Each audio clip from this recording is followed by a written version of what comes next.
నమస్తే. ఈరోజు మనం salient features of the constitution, రాజ్యాంగం యొక్క ముఖ్య లక్షణాలు అనే టాపిక్ గురించి చూద్దాము. రాజ్యాంగం యొక్క ముఖ్య లక్షణాలు అనే టాపిక్ గురించి చూద్దాము. నువ్వు చెప్పు ఒకసారి, మనకి మినీ రాజ్యాంగం అని ఏ రాజ్యాంగ సవరణ చట్టాన్ని అంటాం? 42. అది ఎప్పుడు వచ్చింది? 1976 వచ్చింది. ఆ టైంలో ప్రధానమంత్రి ఎవరు? ఇందిరాగాంధీ. ఓకే, ఎక్కడో ఒక కేసు విషయంలో సుప్రీంకోర్టు మౌలిక స్వరూపం అనే పదం వాడింది. 1973 కేశవానంద భారతి కేసు. ఓకే, ఇప్పుడు మరి రాజ్యాంగాన్ని అయితే సవరించవచ్చు అని చెప్పింది, మౌలిక స్వరూపం అయితే మార్చొద్దు అని చెప్పింది. మళ్ళీ మౌలిక స్వరూపం అంటే అది ఏదైనా డెఫినేషన్ ఇచ్చిందా? ఏమీ ఇవ్వలేదు. సో ఏమీ ఇవ్వలేదు, కానీ ఎప్పటికప్పుడు రాజ్యాంగ మౌలిక స్వరూపంలో ఇది పార్ట్ అది పార్ట్ అని యాడ్ చేసుకుంటూ అయితే వచ్చారు. సరే, మనది ఇక్కడ రాజ్యాంగానికి సంబంధించిన ముఖ్య లక్షణాల్లో మొట్టమొదటిది సుదీర్ఘమైనది అని చెప్పాడు. ఓకే, ఉన్న రాజ్యాంగాల్లో సుదీర్ఘమైనది అని చెప్పాడు. ఓకే, సుదీర్ఘమైనది అంటే ఎందుకని? అంత పెద్దది మన ప్రపంచంలోనే ఎక్కడ ఇంత లేదనమాట. లిఖిత రాజ్యాంగం అంటే ఏంటి? ప్రత్యేకించి ఒక కాన్స్టిట్యూయెంట్ అసెంబ్లీ ద్వారా రాసుకున్న రాజ్యాంగాలు ఉంటే లిఖిత రాజ్యాంగం అంటాం. మరి అలిఖిత అంటే రాయని రాజ్యాంగాలు కూడా ఉంటాయా? ఎక్కడ? బ్రిటన్లో రాజ్యాంగ సంప్రదాయాలు అవి ఉంటే ప్రత్యేకించి వాళ్ళు ఒక రాజ్యాంగాన్ని రాసుకోలేదన్నమాట. సరే, ఇప్పుడు రాజ్యాంగం ఆరంభంలో ఎన్ని ప్రకరణలు ఉన్నాయి? ఆర్టికల్స్ ఉన్నాయి? 395 ఉన్నాయి. ఎన్ని భాగాలు ఉన్నాయి? ఎన్ని షెడ్యూల్స్ ఉన్నాయి? 8 షెడ్యూల్స్ ఉన్నాయి. ఓకే, తర్వాత ఇప్పుడు షెడ్యూల్స్ ఎన్ని ఉన్నాయి? ఇప్పుడు భాగాలు ఎన్ని ఉన్నాయి? 25. ఇంకా ఆర్టికల్స్ వచ్చేసి నెంబర్ ఆఫ్ 460 పైన ఉంటాయి. పర్టికులర్ నెంబర్ అని ఇప్పుడు ఏం చెప్పకు. ఎగ్జామ్కి ముందు ఇలాంటి ఫ్యాక్ట్స్ మళ్ళీ ఒకసారి చెక్ చేసుకోవాలన్నమాట. ఎందుకంటే ఒక్కొక్కసారి ఏమంటారంటే ఆర్టికల్స్ ఎక్కడ యాడ్ చేయలేదు, కొత్తగా నెంబర్స్ ఏం రాలేదు, ఉన్న 395లోనే అటు ఇటు పెట్టారని కూడా అంటారనమాట. సరే, ఇంత పెద్దగా ఉండడానికి కొన్ని కారణాలు ఇచ్చాడు. కొన్ని కారణాలు మనకు థియరీ టైప్ కాదు కాబట్టి మనకు పెద్దగా అవసరం లేదు. బట్ 1/3 రాజ్యాంగాన్ని ఒక చట్టం నుంచి తీసుకున్నాం. 1935 యాక్ట్ నుంచి తీసుకున్నాం అనమాట. ఓకే, తర్వాత భారత రాజ్యాంగము ఒక కలగూర గంప, అది ఊరికి అన్నింటినీ కాపీ కొట్టారని చెప్పారు. ఒక ఆర్గ్యుమెంట్ ఉంది. దానికి అంబేద్కర్ చాలా బ్యూటిఫుల్ ఆన్సర్ ఇచ్చాడు. ఏంటది?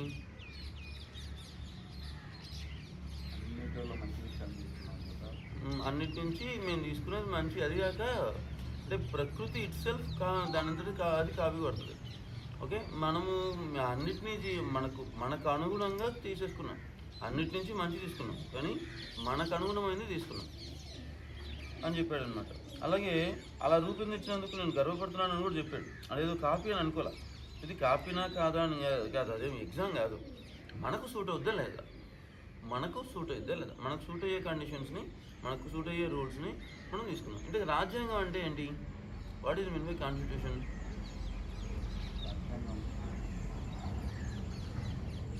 రాజ్యాంగం అనేది ఒక ఫండమెంటల్ లా, అంతే, ఒక ప్రాథమిక చట్టం. అంటే ఏ చట్టం అయినా దాన్ని బేస్ చేసుకుని వస్తాయి కాబట్టి దాన్ని ప్రాథమిక చట్టం అంటారు. ఓకే, రాజ్యాంగం అనేది ఒక ఫండమెంటల్ లా. మనకి చాలా హక్కులు, చాలా బాధ్యతలు రాజ్యాంగం నుంచి సంక్రమిస్తాయి.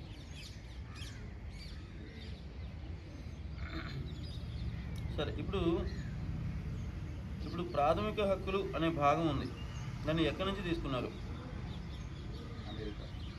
ఆదేశ సూత్రాలు అనే భాగం ఉంది. దాన్ని ఎక్కడి నుంచి తీసుకున్నారు? ఐర్లాండ్. తర్వాత రాజకీయ భాగం ఉంది. అంటే ప్రభుత్వ సూత్రాలు, కార్యనిర్వాహక వర్గము, శాసనసభ సంబంధాలు, ఇలాంటివన్నీ ఈ రాజకీయ భాగాన్ని ఎక్కడి నుంచి తీసుకున్నారు? 1935 యాక్ట్ మ్యాక్సిమం బ్రిటన్ దగ్గర నుంచి అనమాట. ఇంకా తర్వాత దృఢ రాజ్యాంగం అంటే ఏంటి, అదృఢ రాజ్యాంగం అంటే ఏంటి? దృఢ రాజ్యాంగం అంటే ఎక్కువ సవరణలకి చేయాలంటే కొంచెం కష్టం ఉంటుంది. కొంచెం కాదు, చాలా కష్టం ఉంటుంది. దృఢ రాజ్యాంగం, అమెరికా రాజ్యాంగం చాలా దృఢంగా ఉంటుంది అనమాట. అక్కడ రాజ్యాంగ సవరణ చేయడం అనేది అంత ఈజీ కాదు. ఓకే, అదృఢ రాజ్యాంగం అంటే ఎలా పడితే అలాగా మార్చేసుకోవచ్చు. ఉదాహరణకి బ్రిటన్. ఓకే, కాకపోతే మనము మన ఇండియా పరిస్థితుల్లో పూర్తిగా దృఢంగా ఉండే అవకాశమే లేదు. ఎందుకంటే మోనోజెనస్ అంటే ఒకే ఏకరూప జనాభా ఉన్న ఇది కాదు. ఇండియా అనేది nation of nations.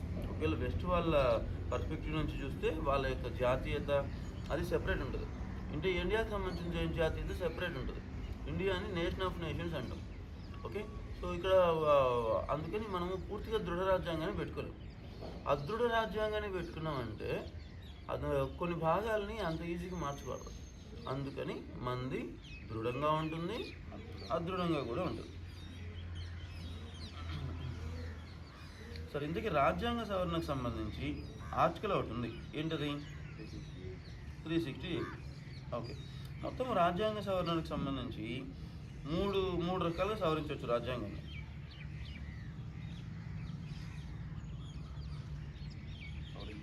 Normal majority, సాధారణమైన మెజారిటీ అంటే ఒక కోరం ఉండాలి. కోరం అంటే ఇప్పుడు ఉదాహరణకి 565 మంది సభ్యులు ఉన్నారంటే 57 మెంబర్స్ అని కోరం ఉండాలి. ఉన్న వాళ్ళల్లో 50+1, 50% సాధారణ మెజారిటీ అన్నమాట. తర్వాత ప్రత్యేక మెజారిటీ ఉంది. ఆ తర్వాత మళ్ళీ సగం రాష్ట్రాలు ఒప్పుకోవాల్సిన ఇది ఉంది. ఓకే, తర్వాతది ఏకకేంద్రము ఒక అనే మాట ఉంది. సమాఖ్య అని ఉంది. ఇండియా అనేది ఫెడరేషన్ అని రాజ్యాంగంలో ఎక్కడ రాసుకున్నాం? ఎక్కడ రాయలే. ఎందుకు రాయలేదు? ఈ విషయంలో అంబేద్కర్ యొక్క ముందు చూపు చాలా బాగా తెలుస్తుంది అనమాట. ఇండియా మిగతా రాష్ట్రాలన్నీ కలిసి, ఇప్పుడు బ్రిటిష్ వాళ్ళ పరిపాలన లేదు. వాళ్ళని 1782లో ఒక యుద్ధం జరిగినప్పుడే మన మరాఠాలు వాళ్ళందరూ కలిసి పంపించేశారు. అలా అమెరికా వాళ్ళలాగా మనం కూడా వాళ్ళు కలిసి ఒక ఇండియా లాగా ఏర్పరచుకోవాలనుకున్నాము. ఒకవేళ అడ్వాన్స్డ్ సివిలైజేషన్ అయితే మన వాళ్ళు ఆ టైంలో వెనుకబడ్డ సమాజ అది ఆలోచన విధానం కాకుండా అడ్వాన్స్డ్ సివిలైజేషన్ అయితే అమెరికా వాళ్ళలాగా తరమగొట్టగలిగినప్పుడు బ్రిటిష్ వాళ్ళని సూపర్గా తరమగొట్టగలిగారు అనుకున్నాం. అప్పుడు ఏర్పరిస్తే మనం సమాఖ్య రాజ్యాంగంలా ఉండడానికి బాగుండేది. ఓకే, ఇదేమో సమాఖ్య కాదు. ఎందుకంటే మనం రాష్ట్రాల యొక్క ఇష్టాలతో ఏర్పడాల. ఇప్పుడు ఫలానా రాష్ట్రం నాకు ఇష్టం లేదని చెప్పేసి వెళ్ళిపోవడానికి అవకాశమే లేదు ఇండియాలో. ఓకే, సో పోనీ అలాగని చెప్పేసి పూర్తి యూనిటరీ అని చెప్పడానికి అది చాలా ఇబ్బంది అయిపోతుంది. ఎందుకంటే ఒక భాష కాదు, ఒక మతం కాదు, ఒక ప్రాంతం కాదు, ఒక కల్చర్ కాదు. ఓకే, ఇండియాని మొత్తం కలిపి ఉంచుతున్నది ఏంటి? ఇండియా అనే ఒక భారతీయత. ఆ భారతీయత దానికి ప్రత్యేకమైన డెఫినేషన్ లేదు. అది మన మనస్తత్వం, మన రాజకీయ అవసరాలు, మన మనస్తత్వం, చరిత్ర ఇవన్నీ కలుపుతున్నాయి. ఓకే, సో అందుకని చెప్పేసి మనం పూర్తిగా సమాఖ్య పెట్టాలి. ఓకే, అలాగని చెప్పేసి యూనిటరీ అని కూడా పెట్టాలి. ఏమని పెట్టుకున్నాం? అర్ధ సమాఖ్య అని చెప్పేసింది ఎవరో వేరనే అతను. రాజ్యాంగంలో ఈ రాష్ట్రాలు వాటి గురించిన ఒక పదం ఉంది. అదేంటి? ఇండియా అనేది రాష్ట్రాల యొక్క ఫెడరల్ కాదు, union. Okay, federal union. English పదాల్లో ఉన్న ప్రాబ్లం ఏంటంటే ఏదైతే భావం ఏర్పడుతుందో ఒక భాషలో భావం ఏర్పడిన దగ్గర ఆ భాషకు సంబంధించిన మౌలికత అందులో ఉంటుంది. ఆ భావం యొక్క అబ్రివేషను ఆ భాషలో ఉంటుంది.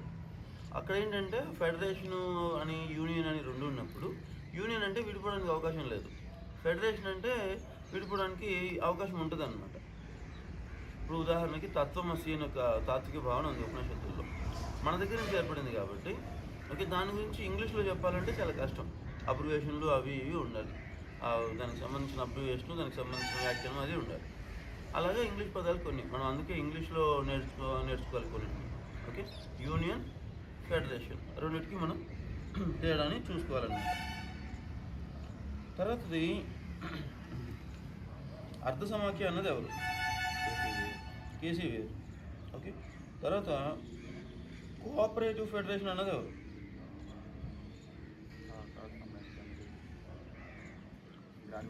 గ్రాన్వీ లాస్ట్. ఇక మిగతా వాడు ఐవర్ జెన్నింగ్స్. ఓకే, కేంద్రీకృతంగా ఉన్న బలమైన సామర్థ్యం అంటే మనం చాలా వరకు ఏకేంద్రమే అవుద్ది. ఇప్పుడు సాధారణమైన కండిషన్స్, ఎమర్జెన్సీ కండిషన్స్ ఉన్నాయి. ఎమర్జెన్సీ కండిషన్స్ వచ్చినప్పుడు యూనియన్ అంటామా, ఫెడరేషన్ అంటామా, లేకపోతే ఏకకేంద్రం అంటామా? ఏకకేంద్రం అనే అంటాం. ఓకే, అందులో రాష్ట్రాల యూనియన్ అని ఉంటుంది. బట్ మనం ఏంటంటే ఫెడరేషన్ అనే మాట వాడం. ఇంకా కంప్లీట్గా పవర్స్ అన్ని సెంట్రల్ గవర్నమెంట్కి వెళ్ళిపోతాయి. సరే, పార్లమెంటరీ తరహా గవర్నమెంటు, అధ్యక్ష తరహా గవర్నమెంటు ఉంది. అధ్యక్ష తరహా గవర్నమెంటు ఉన్న ప్రజాస్వామ్య రాజ్యాల్లో ప్రధానమైనది ఏంటి? పార్లమెంటరీ తరహా ఉన్నది బ్రిటన్. ఇండియాకి అధ్యక్ష తరహా సూట్ అవుద్దా, పార్లమెంటరీ తరహా సూట్ అవుద్దా? పార్లమెంటరీ తరహా ఎందుకు సూట్ అవుద్ది అంటే మనకు అక్కడి నుంచి 100-150 ఏళ్ళ క్రితం నుంచి బ్రిటన్ వాళ్ళు వాళ్ళ యొక్క దానికి తగ్గట్టుగా చట్టాలు చేస్తున్నారు కాబట్టి చాలా వరకు మనకు అది సూట్ అవుద్ది అనమాట. ఓకే, మనము దాన్ని తీసుకొచ్చి అధ్యక్ష తరహా అనేది పెట్టలేం. చాలామంది అధ్యక్ష తరహా పెట్టమని అడిగేవాళ్ళు అనమాట. ఇప్పుడు ఎక్కడ అధ్యక్ష తరహా పెడతాం? రాష్ట్రాల్లో అధ్యక్ష తరహా పరిపాలన ఉంటే బాగుంటుంది. కేంద్రంలో పార్లమెంటరీ తరహా ఉన్నా సరే. కానీ అక్కడ ఒక ప్రాబ్లం ఏమవుతుందంటే అప్పుడు రాష్ట్రాలు కేంద్రం కంటే స్ట్రాంగ్ అవుతాయి. సో మనకేంటంటే పార్లమెంటరీ తరహా ప్రభుత్వమే సూట్ అవుద్ది అనమాట. కొన్ని పార్లమెంటరీ సంప్రదాయాలు మనకు కొత్తగా కాదు.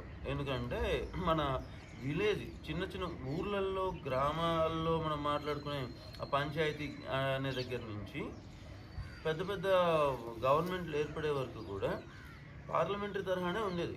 మంత్రివర్గం ఉండేది, ధర్మశాస్త్రాలు ఉండేవి.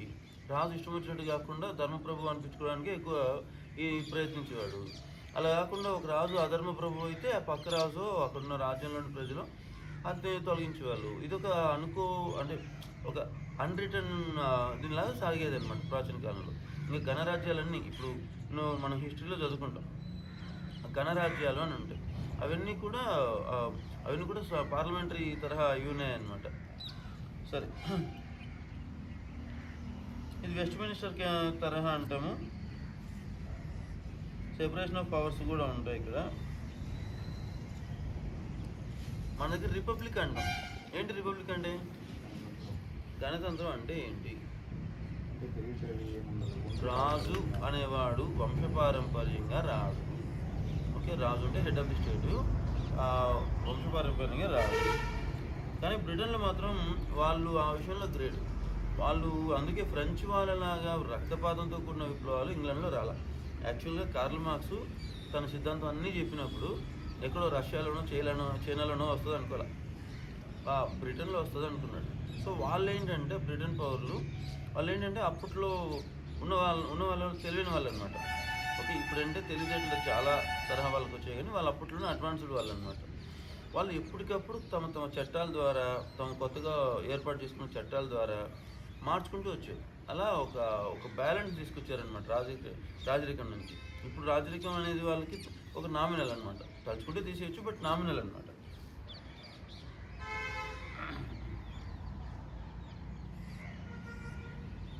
Due procedure established by law, due process of law అని రెండు ఉంటాయి. Okay, procedure established by law, due process of law అని రెండు ఉంటాయి. ఇందులో అమెరికా నుంచి తీసుకున్న కాన్సెప్ట్ ఏంటి? Due process of law. Okay, ఆ విధంగా సుప్రీంకోర్టు అధికార పరిధి అపరిమితమైందా, పరిమితమైందా? ఇండియా కేసులో ఈ ఒక్క కాన్సెప్ట్తో బేస్ చేసుకుంది. Due procedure established by law, due process of law. Okay, ఈ రెండిట్లో ఇది వచ్చేసి లా కాన్సెప్ట్. అంటే లాయర్లు వాళ్ళకి సంబంధించిన టెర్మినాలజీ అన్నమాట. అందుకని మనం అర్థం చేసుకోవడంలో ప్రాబ్లం ఉంటుంది అంతే. అర్థమైందా? ఆల్రెడీ రాజ్యాంగంలో ఫలానా ఆర్టికల్లో ఇలా ఉంది కాబట్టి దీని ఇంటర్ప్రిటేషన్ ఇలాగా అని చెప్తుంది కానీ సుప్రీంకోర్టు. అర్థమైందా? సో ఇది న్యాయము, ఇలా ఉండాలి కాబట్టి ఇలా చేయండి అని చెప్పదు.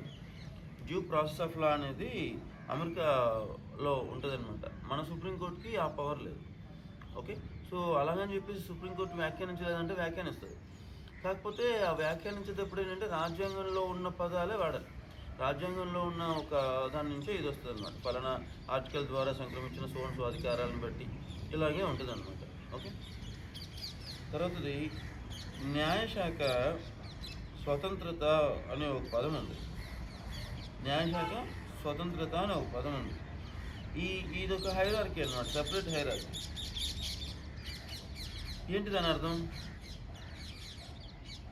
న్యాయశాఖ స్వతంత్రంగా ఉంటుంది అంటే ఏంటి దాని అర్థం ఏంటి?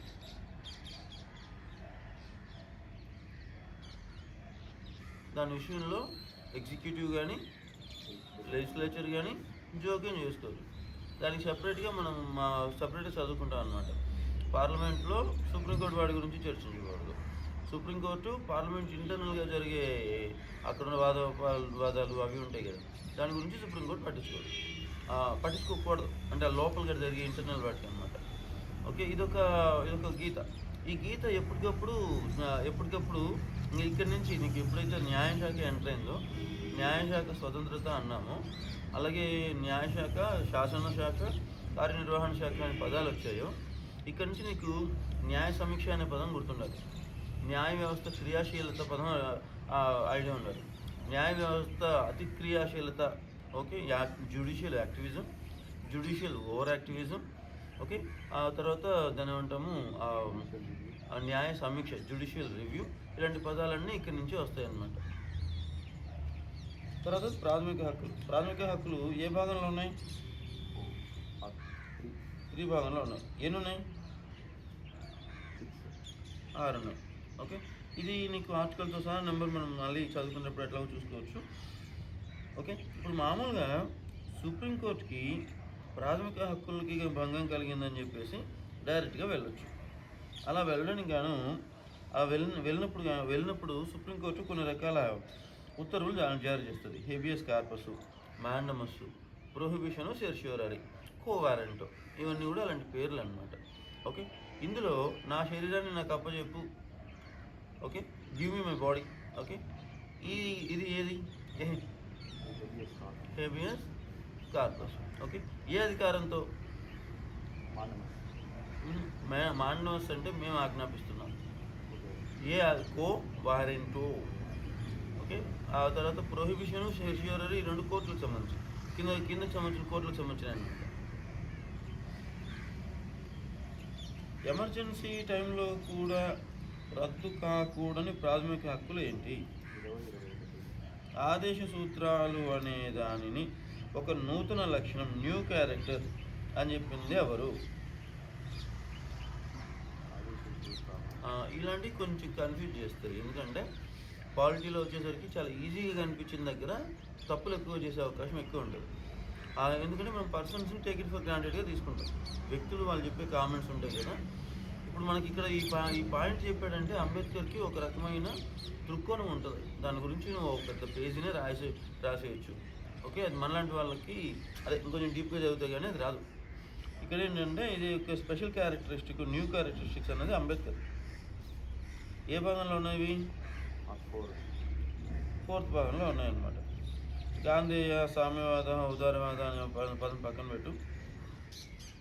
ప్రాథమిక హక్కులు, ఆదేశ సూత్రాల బ్యాలెన్స్ పైన రాజ్యాంగం నిర్మితమైంది అని భావించిన కోర్టు కేసు ఏది? Minerva Mills. ఈ కోర్టు కేసులన్నీ మనం సెపరేట్గా ఓన్లీ అంటే ఎప్పుడైతే మారుతున్న పరిస్థితుల్లో కాంపిటీషన్ పెరిగిందో ఏ పాయింట్ని మనం వదలట్లా. అందుకని ప్రతి కోర్టు కేసుని ఐసోలేట్ చేసి ఇండివిజువల్గా ఒక్క కోర్టు కేసు గురించి చదవాలి. అప్పుడే మొత్తం అన్నింటిని విడివిడిగా చదివితే, అంటే అన్నీ కాదు, కొన్ని ఇంపార్టెంట్ ఉంటాయి. కేశవానంద భారతి, మినర్వా మిల్స్, మేనకా గాంధీ, బొమ్మాయి, ఇలాంటి కొన్ని కేసులు ఉంటాయి. వాటిని మాత్రం మనం సెపరేట్గా అధ్యయనం చేస్తాం. తర్వాత ప్రాథమిక విధులు అనే ఒక మాట ఉంది. ఇది ప్రాథమిక విధులు అనేది ఫస్ట్ ఉన్నాయా రాజ్యాంగంలో? ఎక్స్ప్లిసిట్గా లేవు, అంటే బయటకు చెప్పినట్టుగా లేవు. ఎప్పుడు యాడ్ చేశారు? 1976. ఏ రాజ్యాంగ సవరణ చట్టం? అప్పుడు ఎమర్జెన్సీ ఉందా లేదా? ఎమర్జెన్సీ టైంలోనే చేశారు. అది ఏ కమిటీ సిఫారసు చేసింది? స్వరణ్ సింగ్ కమిటీ. తర్వాత ప్రాథమిక విధుల్లో ఒక విధిని ఫస్ట్ ఒక రాజ్యాంగ సవరణ చట్టం ద్వారా తీసుకొచ్చారు. ఫస్ట్ అదేంటి? 86 రాజ్యాంగ సవరణ అనమాట. ఓకే, తర్వాత సెక్యులర్, లౌకిక. ఈ పదాన్ని అంతకుముందు కూడా సెక్యులర్ 25 నుంచి 29 ఆర్టికల్స్ వరకు అదే మత స్వేచ్ఛగా ఉన్నాయి. కానీ ఎక్స్ప్లిసిట్గా సెక్యులర్ అనే పదం పెట్టింది ఏ రాజ్యాంగ సవరణ? 1976లో చేసిన 42 సవరణ చట్టమే అనమాట. ఇండియన్ సెక్యులరిజంకి వెస్ట్ సెక్యులరిజంకి ప్రధానమైన తేడా ఏంటి? వెస్ట్ కేవలం మొత్తం మతమే ఉంటుంది కదా. కాదు, అక్కడ వాళ్ళు అంటే క్రిస్టియానిటీకి సంబంధించిన హైరార్కీ ఒకటి ఉంటుంది. హిందూ దగ్గర పేపల్ సిస్టమ్ లేదు. మన దగ్గర ఆచార్యులు ఉంటారు కానీ జస్ట్ గౌరవిస్తాం అంతే. వాళ్ళకు ఒక ఆర్డరు. హిందూ ధర్మంలో వీళ్ళ స్థానం ఇది ఇట్లా లేదు. క్రిస్టియన్స్ దాకా వచ్చేసరికి పేపల్ సిస్టమ్ ఉంటుంది. పోప్ అనే అతను ఉంటాడు. రోమన్ చర్చిలు, క్యాథలిక్ చర్చిలు వీళ్ళకి కొన్ని వందల ఎకరాల భూములు ఉంటాయి, ఆస్తులు ఉంటాయి. అది రాజకీయ వ్యవహారాల్లో జోక్యం ఉంటుంది. ఎవరిని పెళ్లి చేసుకోవచ్చు, ఎవరిని పెళ్లి చేసుకోకూడదు, ఇది వాళ్ళే చెప్తారనమాట. అసలు పరిపాలన విషయాల్లో నీ ప్రమేయం ఏంటి అని చెప్పేసి కొత్తగా ఏర్పడ్డ ఈ జాతీయ రాజ్యాలు అంటాం అనమాట. నేషన్ స్టేట్స్ అంటే ఒక భాష, ఒక చాలా వరకు భాష ప్రాతిపదిక, కామన్ హిస్టారికల్ బ్యాక్గ్రౌండ్ ఉంటుంది. లింగ్విస్టిక్ అండ్ రిలీజియన్ ఇది ఉంటుంది అనమాట. అలాగే ఇంగ్లీష్ మాట్లాడే వాళ్ళందరూ బ్రిటను, ఫ్రెంచ్ మాట్లాడే వాళ్ళందరూ ఫ్రాన్సు, జర్మనీ మాట్లాడే వాళ్ళందరూ జర్మనీ, ఇలా ఏర్పడ్డారనమాట. నేషన్ స్టేట్స్ ఏర్పడిన తర్వాత ఎక్కడో ఇటలీలో ఉండే ఆ పోపు మేము ఎవరిని పెళ్లి చేసుకోవాలో ఎలా డిసైడ్ చేస్తాడు? ఈ కైండ్ ఆఫ్ థింగ్ వచ్చి వాళ్ళ సెక్యులరిజంలో కంప్లీట్గా అయ్యా నువ్వు మతానికి సంబంధించినవాడు, సండే ప్రేయర్స్ ఇలా లేదా రిలీజన్కి సంబంధించిన ఏదైనా చెప్పు, రాజ్యాంగానికి సంబంధించి పరిపాలనకు సంబంధించి నీకేంటి అని జోక్యాన్ని దూరం పెట్టారనమాట. ఓకే, ఆ దూరం పెట్టడం అనేది వాళ్ళ సెక్యులరిజం. ఇండియా కేసులో ఆ ప్రమేయం లేదనమాట. ఇండియా కేసులో ఏంటంటే ఇక్కడ రకరకాల మతాలు, రకరకాల ధర్మాలు ఉంటాయి. ఓకే, హిందువులు మెజారిటీ గాను, సెకండ్ మెజారిటీ ముస్లింలు గాను, క్రిస్టియన్స్ వచ్చి కొన్ని రాష్ట్రాల్లో వచ్చేసి కంప్లీట్గా క్రిస్టియన్స్ మెజారిటీ ఇలా ఉంటుంది అనమాట. అలాంటి చోట మతాలను అన్నింటినీ సమానంగా చూడాలి అనే కాన్సెప్ట్ ఉంటుంది. ఎందుకంటే మన దగ్గర ఏ మతము పరిపాలన వ్యవహారాల్లో డైరెక్ట్గా జోక్యం చేసుకునే అవకాశం లేదు. ఎందుకంటే డైరెక్ట్గా బ్రిటిష్ వాళ్ళు పరిపాలించారు కాబట్టి. బ్రిటిష్ వాళ్ళకు ఉండే అప్పట్లో ఉన్న గొప్ప గుణమే. ఎందుకంటే బ్రిటిష్ రాజే ఇలాంటి సెక్యులరిజంకి పునాది వేసిందనమాట. అతను ఎవరిని పెళ్లి చేసుకోవాలో కూడా చర్చ చెప్పేసరికి నువ్వెవరో చెప్పడానికి కానీ అతను వేరే టైప్లో చేసాడనమాట. ఆ రకంగా మనకు ఆ ప్రస్తావనే లేదు. అందుకని మనకు సెక్యులర్ అనే పదం అవసరం రాలి. కానీ ఎప్పుడైతే మతాన్ని బేస్ చేసుకుని ఇలాంటివి వస్తాయి శక్తులు రాజకీయంలో అని అనుకున్నారో అప్పుడు అందరినీ సమానంగా చూడాలి అనే యాంగిల్లో సెక్యులర్ అనే పదం వాడారనమాట. సో దీనికి ఇంగ్లీష్ పదాల్లో చెప్పాలంటే మనది పాజిటివ్ సెక్యులరిజం. ఓకే, వెస్ట్ ప్రాంతంలో ఉన్న వాళ్ళది నెగిటివ్ సెక్యులరిజం. మనం అందరినీ సమానంగా చూస్తాం. వాళ్ళు ఏ మతమైనా సరే పరిపాలనకి నీకు సంబంధం లేదు, దూరం పెట్టేస్తారు. ఓకే,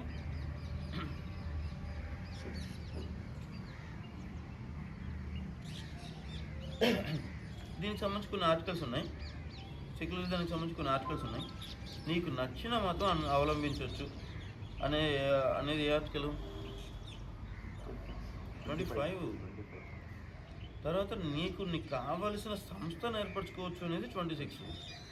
ఓకే, రిలీజియన్ ట్యాక్స్ అనేది ఏంటి అసలు?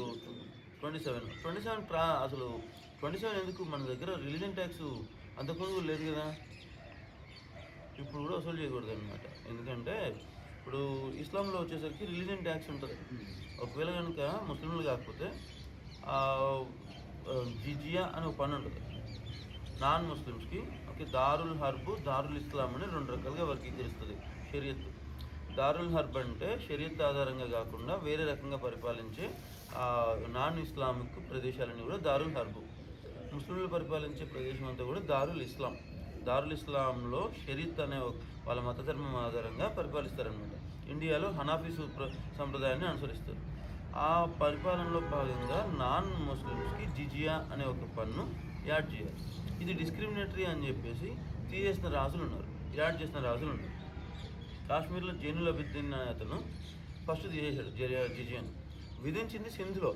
ఫస్ట్ వాళ్ళు సింధ్ అనే ప్రాంతాన్ని ఆక్రమించుకున్నప్పుడు సింధ్ అనే ప్రాంతంలో ఫస్ట్ జిజియాని యాడ్ చేస్తారనమాట. కాశ్మీర్లో అసలు డిస్క్రిమినేటరీని తీసింది జైనుల్ అబిద్దీన్. తర్వాత అంత ప్రోగ్రెసివ్గా ఆలోచించింది అక్బర్. తిరిగి మళ్ళీ యాడ్ చేసింది ఔరంగజేబు చనిపోయిన తర్వాత మళ్ళీ జిజియాని తీసేశారు. ఓకే, ఇంకా తీసేసిన తర్వాత ఇంకా మళ్ళీ యాడ్ చేయాలి. ఓకే, 1707లో ఔరంగజేబు చనిపోయిన తర్వాత 1798లోనే తీసేశారు. ఇంకా తర్వాత మళ్ళీ జిజియాని ఇప్పుడు ఇండియాలో ఇప్పుడు వసూలు చేయలేదు. వరల్డ్లో కూడా జిజియా అనే ట్యాక్స్ ఇప్పుడు ఎక్కడ ఉన్నట్లేదు. ఈవెన్ సౌదీలో కూడా జిజియా అనే ట్యాక్స్ లేదు. సరే, మనకైతే హిందూ సంప్రదాయంలో అయితే మాత్రం ఎక్కడ మతపరంగా ఇంత చెల్లించాలి అని లేదు. ఓకే, బలి భాగా అనే ఇది ఉండేది. బలి అనేది రాజుకు చెల్లించేది కానీ మతపరమైన దానికోసం కాదు. తర్వాత అది సార్వత్రిక వయోజన ఓటు హక్కు. ఓకే, రాజ్యాంగం ఏర్పాటు చేసినప్పుడు ఎన్ని సంవత్సరాలకి ఓటు హక్కు ఉండేది? తర్వాత ఎప్పుడు మారింది, ఎంతకు తగ్గింది? 1988. ఇలాంటి గుర్తుపెట్టుకోవాలంటే 61 రాజ్యాంగ సవరణ చట్టం బాగానే గుర్తుపెట్టుకోవాలంటే దాని కాంటెక్స్ట్ గుర్తుపెట్టుకుంటే సరిపోతుంది. ఈ పని చేసింది అప్పుడు ఉన్న రాజీవ్ గాంధీ అప్పుడున్న ప్రామిసింగ్ యూత్ నాయకుడు అనమాట. ఇండియాకి ఒక promising prime minister. Modern thoughts ఉన్నాయి, క్యాపబిలిటీ ఉంది, ఇండియాని కలపగలిగే ఒక కోహరెన్స్ అది ఉందన్నమాట అప్పట్లో. అతను తీసుకొచ్చాడు ఇది. ఓకే, కానీ రాజీవ్ గాంధీ చనిపోవడం అనేది ఇండియన్ పాలిటిక్స్లో ఒక పెద్ద సీ చేంజ్ అనమాట. ఆ తర్వాత కూడా దీని ఏమంటాం, వారసత్వ రాజకీయాలు అనేవి ఇండియన్ పాలిటిక్స్లో ఉన్నాయి కానీ అంత ఎఫెక్టివ్గా లేదు. అంటే ఏంటంటే దేశం ప్రజలు మొత్తం ఇదిగో ఈ ఫ్యామిలీకి సంబంధించిన ఈ పర్సన్ అనే ఇది లేదు. రాహుల్ గాంధీ ఉన్నాడంటే ఆ వారసత్వం అనేది అతనికి వన్ ఆఫ్ ది ఎలిమెంట్. మిగతా కూడా చాలా ఇది చేసుకోవాలి. ఓకే, తర్వాత 1991 తర్వాత అంత స్ట్రాంగ్ ఇది లేదు. యూపీఏ వచ్చిందంటే అది వేరే కారణాలతో అనమాట. ఓకే, సరే. పౌరసత్వం ఎన్ని పౌరసత్వాలు ఉంటాయి?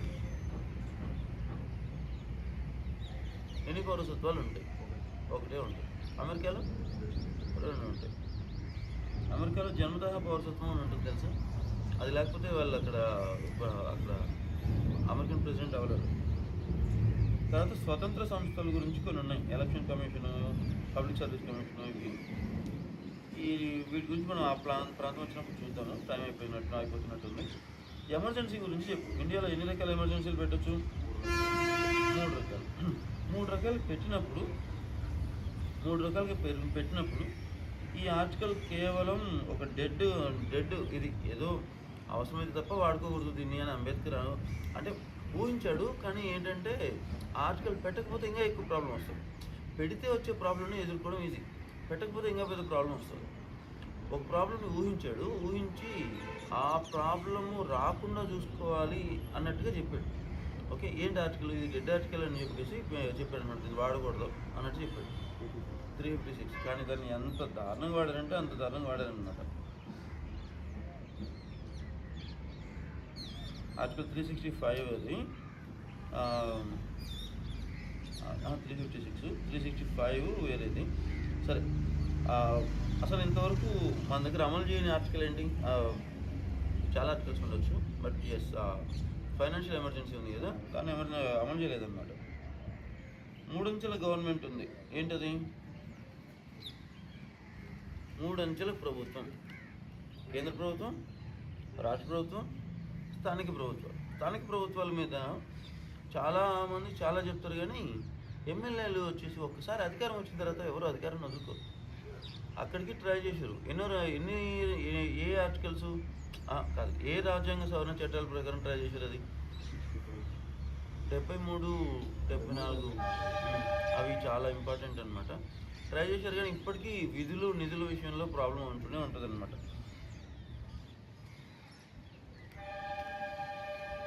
తర్వాత ఇక్కడ కొన్ని భాగాలు ఉన్నాయి, రాజ్యాంగంలో భాగాలు ఉన్నాయి. ఈ భాగంలో నువ్వు బాగా గుర్తుపెట్టుకోవాల్సింది ట్రిబ్యునల్స్ ఒకటి గుర్తుపెట్టుకోవాలి. ఎమర్జెన్సీ అనేది ఎన్నో భాగంలో ఉందో గుర్తుపెట్టుకోవాలి. రాజ్యాంగ సవరణ అనేది ఎన్నో భాగంలో ఉందో గుర్తుపెట్టుకోవాలి. సరే, నాకు ఒకసారి చెప్పు, ట్రిబ్యునల్స్ ఏ భాగంలో ఉన్నాయి? 14A. ఓకే, తర్వాత ఎమర్జెన్సీ నిబంధనలు 18. రాజ్యాంగ సవరణ 20. తర్వాత ముఖ్యమైన ఆర్టికల్స్ ఉన్నాయి. ఇక్కడ ముఖ్యమైన ఆర్టికల్స్ అని ఇక్కడ ఇవ్వడం కాదు, మనం ఏదైనా ఒక కాన్సెప్ట్ చదువుతున్నప్పుడు ఇండియన్ కాన్స్టిట్యూషన్ బుక్ కూడా పక్కన పెట్టుకోవాలి. ఆ కాన్సెప్ట్ చదివిన తర్వాత ఎప్పుడు కూడా ఎక్కువ మెటీరియల్స్తో కన్ఫ్యూజ్ చేసుకోకూడదు, ఎక్కువ, అందుకే 5+2 విభజన ఎప్పుడు మనం గుర్తుపెట్టుకోవాలి.